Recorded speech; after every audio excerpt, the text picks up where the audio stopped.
Beat drop. Yeah, baby. Okay. Hello, everybody, and welcome back to another episode of Terrible Hair. Terrible Haircut. Okay. Whatever, it's not gonna get any better. Anyway, welcome back to another episode of 7 Days of Summer. Now, in the last episode, these two, no, not those two, but Slavia and Semyon got up to some stupid activities. I got really mad at them. But they ended up making out. I was gonna say make up, but no, they made out. They kissed. Good for them. Their first kiss. That's wonderful. And now I'm wondering the exact same thing as Sanyich right now. Are you gonna be exempt from events, or do they want to play Pioneer? That's precisely what I want to know. Because I want to play Pioneer, but the game won't let me. Boris Alexandrovich, this is not a game.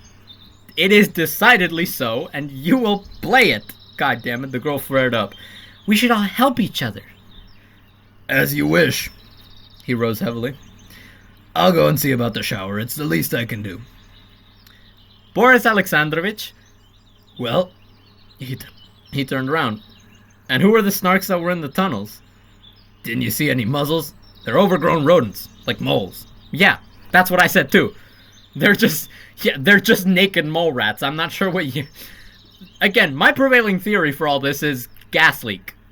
The most harmless critters that can exist, oriented by sound as they're blind. After saluting us, the gym teacher departed. Bye-bye. There was silence for a moment. And then we looked at each other and laughed heartily. Ah, that was stupid. The crazy tension finally let go of my body. Oh yeah. Again, why does she not have a tie? Who cares? Dr. Violeta was expected at 3 o'clock. Finally, some normal Pioneer shit.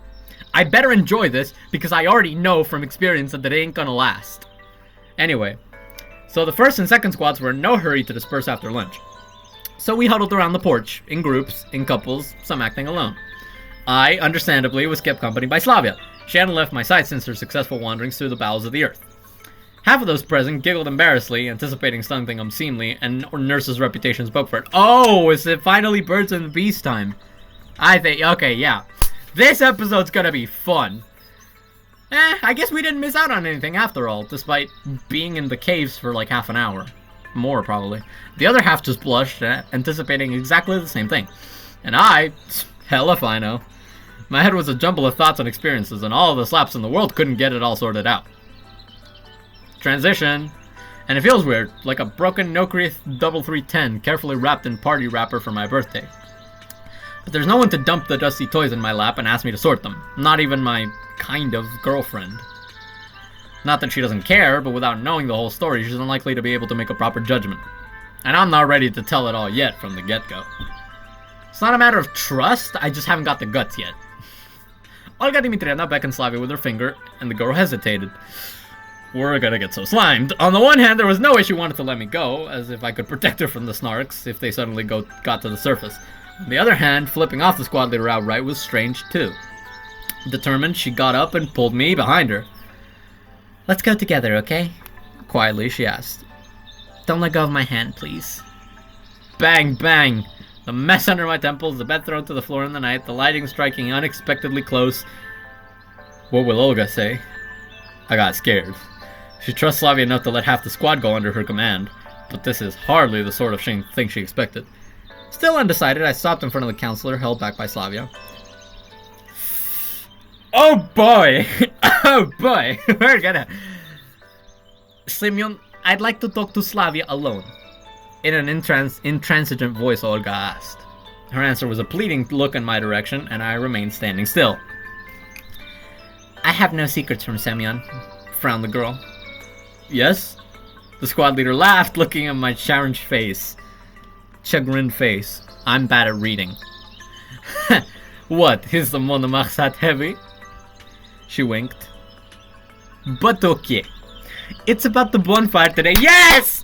Pioneer activities! We're finally doing something Pioneer-like! Woo!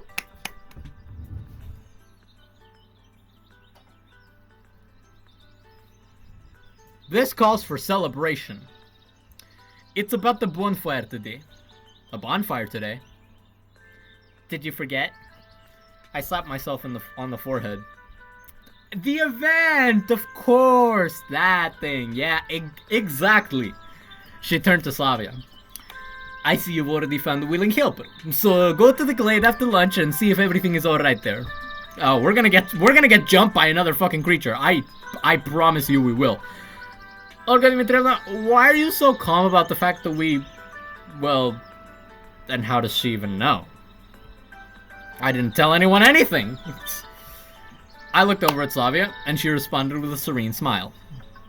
The leader understood my hesitation perfectly. Because I trust Slavia, don't you see? I trust her common sense. Not with caves. Not with caves. She cannot be trusted with caves, for the record. The welcoming smile took on a frightening hue for a second. Besides, in case one overly clever pioneer decides to let himself go a little overboard... She leaned toward me and whispered something in my ear. I think I turned pale. Yeah, with rusty pliers. Now go, my children.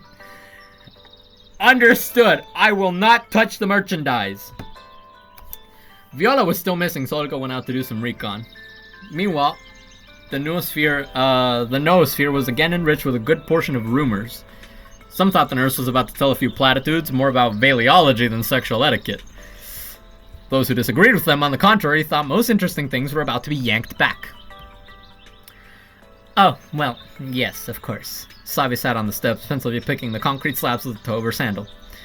Violetta Tsarnovna is a woman without complexes, but we're in camp after all, so I wouldn't expect much candor.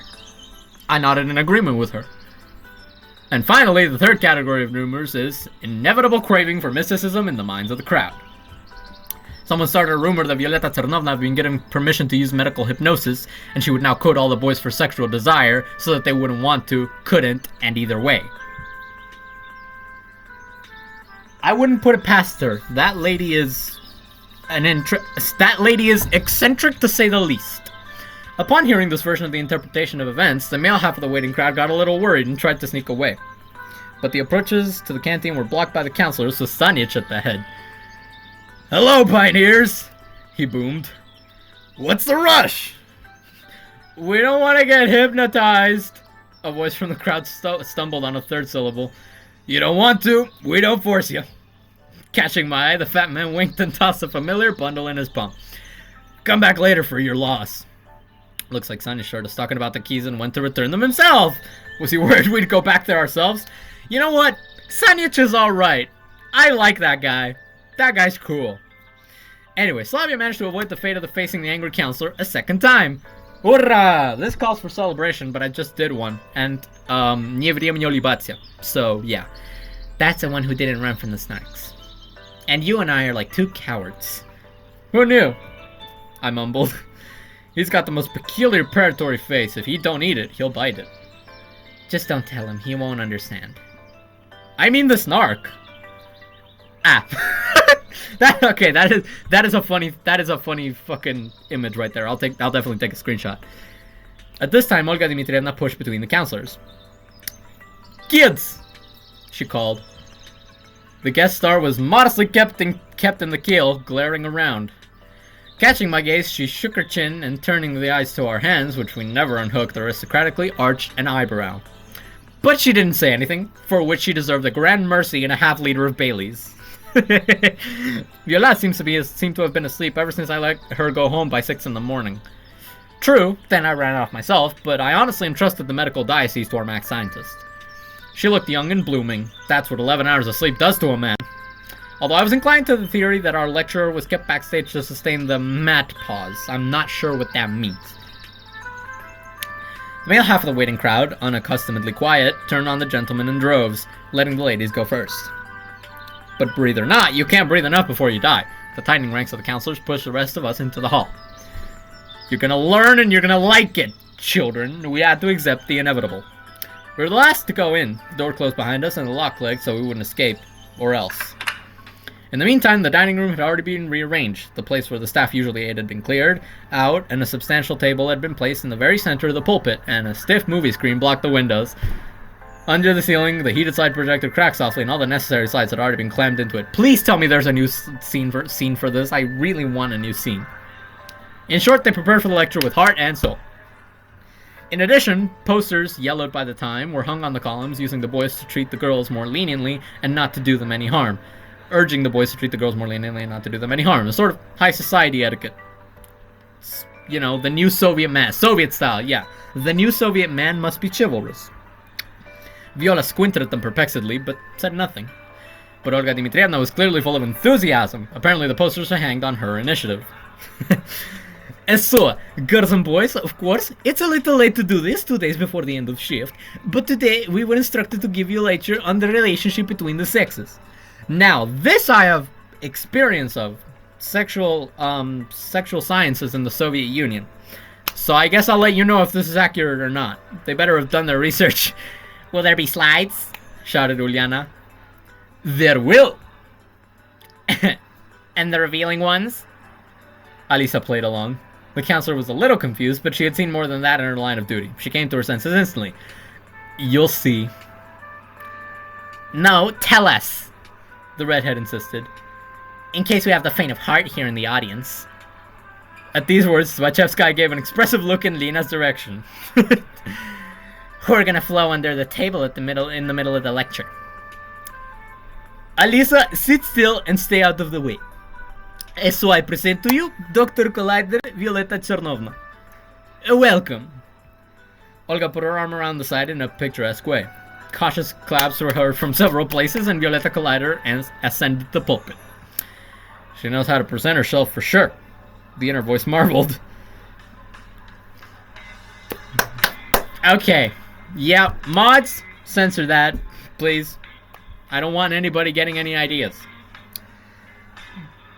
The music isn't helping either. I'm just gonna read. Well, it's true. Already a tall birch, Viola stood on a mile-long stiletto, visually rendering her long legs mind-boggling, her white robe flapping open with every step, revealing that the stiletto was accompanied by black stockings and a short turtleneck shirt that barely hit her garters.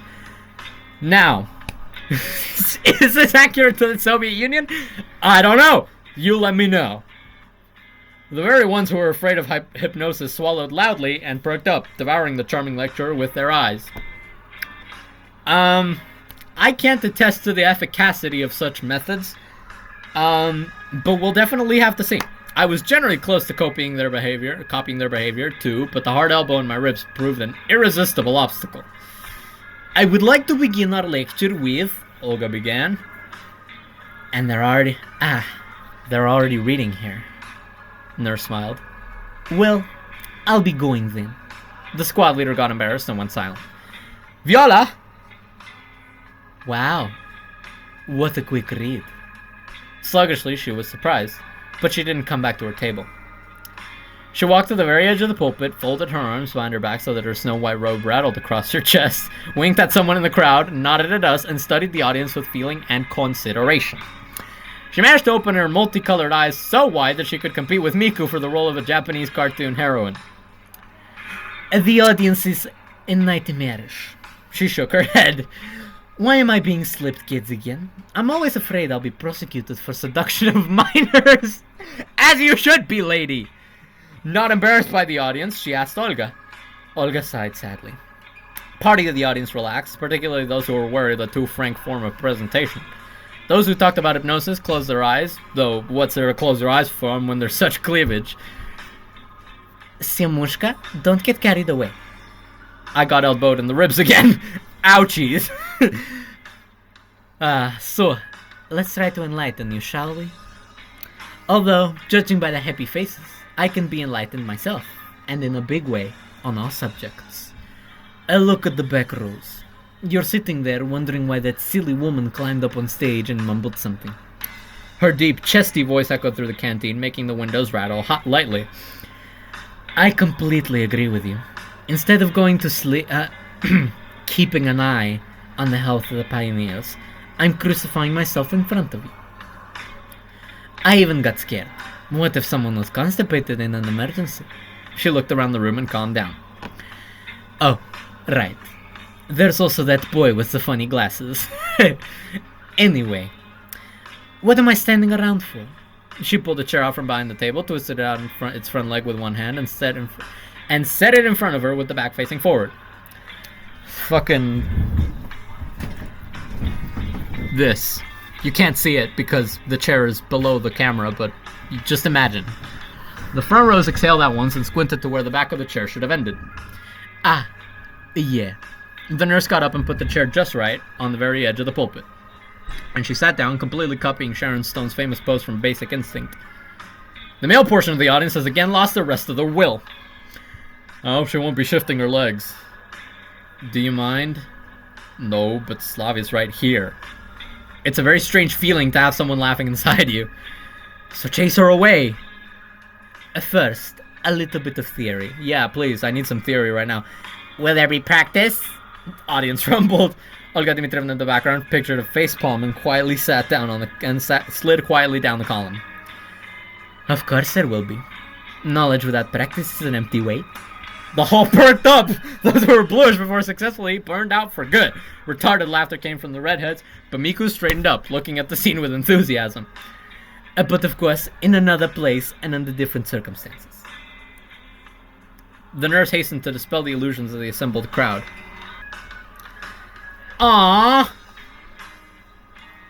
Before you run off at the end of the lecture to write an anonymous letter to the party, the union, or the sports lottery, let me inform you that I have a PhD in psychology, and therefore I am entitled to educate children on the subject. No one was questioning your credentials, miss. If you don't take my word for it, you can come over to the nurse's office and examine my paperwork. But don't forget to wash your hands before you do. Although, I think it's so pampering, and you yourself know far more than I do about the fact when a boy and a girl meet. She cut herself off. First things first. To be honest, I should check the average age of you local bums to see what topics I can talk to you about. But to hell with regulations, you were handed out all kinds of pamphlets about what to do when you like a girl, huh? Although you all wiped yourselves with them at the first bus stop. For some reason, educators are embarrassed to talk about the fact that the man is such a creature that wants love. And love in Soviet society is a whole problem. You have to go up to a girl you like and not embarrass yourself. What if she doesn't like you? What if she has someone else? What if you stink? Although the latter is solved by a daily shower and washing clothes. She's talking to you, Semyon. And next comes a bunch of crap about the complex approach, prevention, and hygiene the school will explain. And let's keep it simple. She crossed her fingers on her knee, and the front rows exhaled audibly. What is love? An incredibly big problem, in a nutshell. Of course, while you're in love, everything doesn't seem so daunting. You're happy and cheerful and generous, and annoying to those around you. But then what, huh? Falling in love ends and you start wanting something more serious. And where do you get something more serious? If you're from different cities, you live at the end of the shift and never see each other again. That's what happened to us last time. I've got two frumps sitting right here.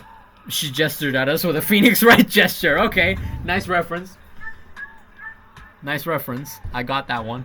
It felt like I'd been hit on the head with something again. Okay, no need for the call out. It didn't seem to hurt Slavia at all. She stood up and waved to the crowd that was focused on us. Hi. These frumps have found each other a couple of the year, you know. They're already holding hands today. And the day after tomorrow, they'll shed 3 liters of crocodile tears during their departure, and their lives will be over. Sad, isn't it? So now they're going to do a lot of weird and illogical things. Refuse to listen to the counselor, for example.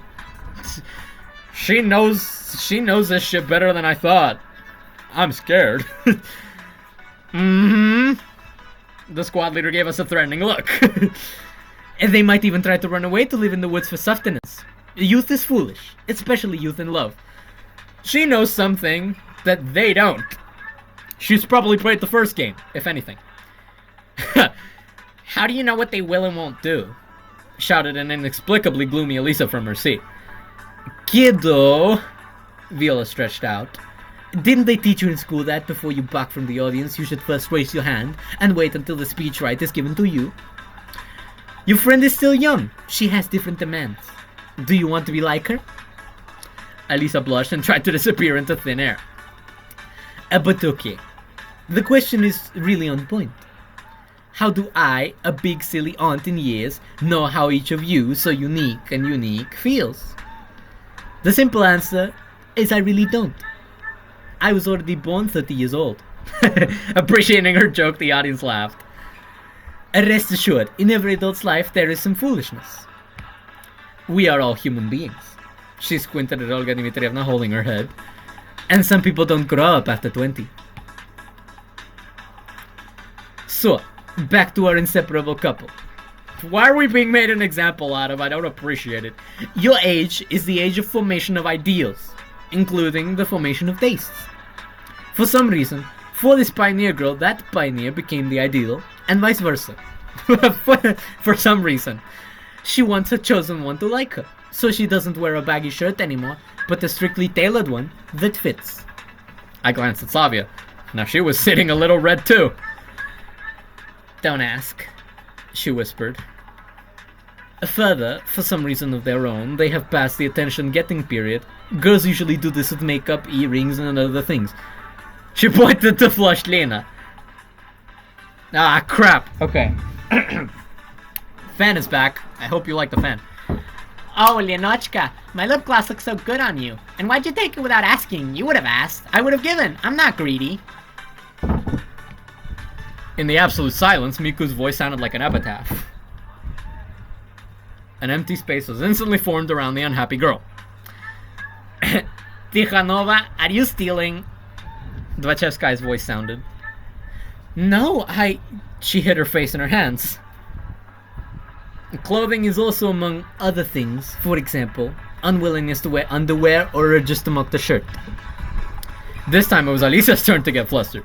She pulled her head fearfully into her shoulders and looked around to see if anyone was watching. Finally, the girl begins to show interest in all sorts of mysteries, which include both fortune-telling and other nonsense like love literature. I hope we don't have any couples of Kama Sutra or Story of O in our library. Copies. No. The buzzer squeaked. They're not on the permitted literature list. Okay. So we're done with the most interesting and multifaceted part, describing the gentle and turbulent ocean going on in the pioneer girl's soul. And we move on to the boring part, the pioneer. The life of the males is always more boring. They are governed by 2.5 desires: to eat, to sleep, and... Go to the bathroom, shouted Uliana. And not all the time, serenely answered Viola after waiting out a flurry of laughter. I'll tell you this about the pioneer. He's in a hurry to become an adult now. And he wants it all the time. Yep, of course. Where did all you seers come from? Oh yeah? And therefore, we'll do everything like an adult. May try to smoke or try alcohol. I'm sorry, Violetta, but I've been quitting smoking for a year now. And I don't try alcohol, I drink it. I prudently declined to argue out loud, for it is well known that a wise man will listen to a woman and do it his own way. But most importantly, he begins to develop an erotic interest that he doesn't know what to do with. Oh, really? Can I tell you? I know. She told you, practice it another time. Killjoy, you're cutting off all the fun out of the root. By the way, if you have any issue questions, be sure to come in and ask. I nodded. Will you come in? Of course I will. Why do you who do you take me for? Savia wondered. And the stupidest thing we can do now is to forbid them to see and communicate. Do you know why? Because they'll call themselves martyrs and yes, run off into the woods for sustenance food. Will there be slides? And no, there won't be. After waiting out Uliana's disappointed wail, Viola continued. We must be understanding and considerate of these two. Since the two idiots volunteered to suffer and be sick, we shouldn't kick them unnecessarily. Because if we put pressure on them, they'll decide to go into sublimation, miss some important moments in the development of the relationship, or even... You finish it! Finish it! Vindictively, Alisa grumbled. There's nothing to finish, angrily replied Olga Dmitrievna. In a nutshell... Oh, sorry, wrong voice. In a nutshell, you'd better stay out of this filth. At least until you finish school. And if you get into this mess, at least try to do it in such a way that you won't be ashamed of yourself. Me, Olga Dmitrievna, Boris Alexandrovich, we are always ready to help with advice. She stood up. And that's it. My tongue is slurring. End of lecture. Questions? The audience responded with a steady hum. And then I'm off. She yawned sweetly. To work. Woo! The first chocolate crumple completed with electric pass, and the pioneers unanimously applauded Viola's waddling toward the exit. Amazing lecture. Couldn't have said it better myself. And then they stretched for the exit. Transition. Well, why would she do that? Slavia complained. Couldn't she just get some imaginary couple? Why did you even tell them? But I had to. A counselor should know about these things. I just grabbed my head. I wonder if they know about the kiss, too. And when we have something more serious, will she write out where, how, and how many times? We lived like we wanted to, only to call it a hardship and a difficult experience later. Whatever. As for Viola, a visual example is always more accessible. Come on, we have a fire to make. Listen, she stopped at the door and pressed her back against the wall beside it. Her fingers on the jamb turned white. I can't go out like that. What if they're out there? Who? Those who heard everything. The pioneers? Yes! She looked really frightened. So what? You're the one who told everyone everything. That's not it! I can't. Can't you look out there and see if there's someone out there? What a miracle. I shook my head, but I followed the girl's request exactly. Go on. There was no one outside. Well, no one. Thank you. She kissed me on the cheek. Oh. I'll go get what I need, okay? Meet me at the gate in 10 minutes. And disappeared. Also, yeah, I almost glossed over that. We've only got 2 days of camp left. In the hall, however, Sanyich and Olga Dmitrievna were setting up tables, bickering sullenly among themselves. Psychologists, huh? Children's, huh? Who knew? Last time she read everything alright from the brochures and so on. Olga, I'm sorry, but you're so sloppy. Come on! She was pouting, but she noticed me. What are you standing here for, listening to us? Get out of here!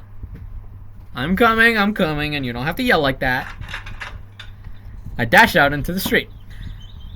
What to do in a fire glade? I didn't know.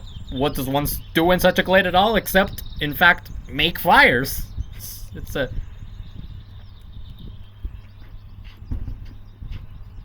a good question. The wild beasts didn't steal the bonfire, did they? Still smiling stupidly, I headed for the gate.